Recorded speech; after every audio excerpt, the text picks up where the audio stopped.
Oknum pejabat di Dinas Kebudayaan Denpasar (IGM) ditetapkan tersangka kasus dana aci dan sesajen oleh Kejaksaan Negeri Denpasar. Hal ini langsung direspons oleh Pemkot Denpasar. Wali Kota Denpasar EGN Jayanegara yang ditemui usai sidang paripurna DPRD mengatakan, selaku pemerintah pihaknya menghormati proses hukum yang berlangsung.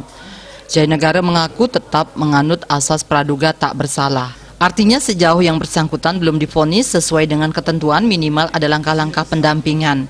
Dikatakan karena ini statusnya sudah tersangka maka juga dilakukan langkah administratif dalam ketentuan Peraturan Pemerintah Nomor 17 Tahun 2020 tentang perubahan atas PP Nomor 11 Tahun 2017 tentang manajemen PNS disebutkan bila seorang PNS menjadi tersangka yang bersangkutan diberhentikan sementara sebagai PNS.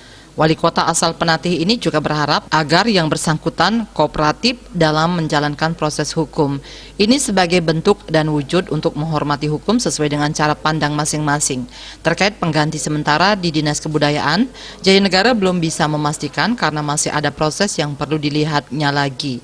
Di sisi lain, Ketua Komisi 1 DPRD Denpasar, Iketut Suteja Kumara berharap tersangka tetap kooperatif dalam menjalani pemeriksaan. Hal ini untuk mempercepat proses hukum yang dilakukan oleh tim di Kejaksaan. Asmara Putra, Bali Pos melaporkan.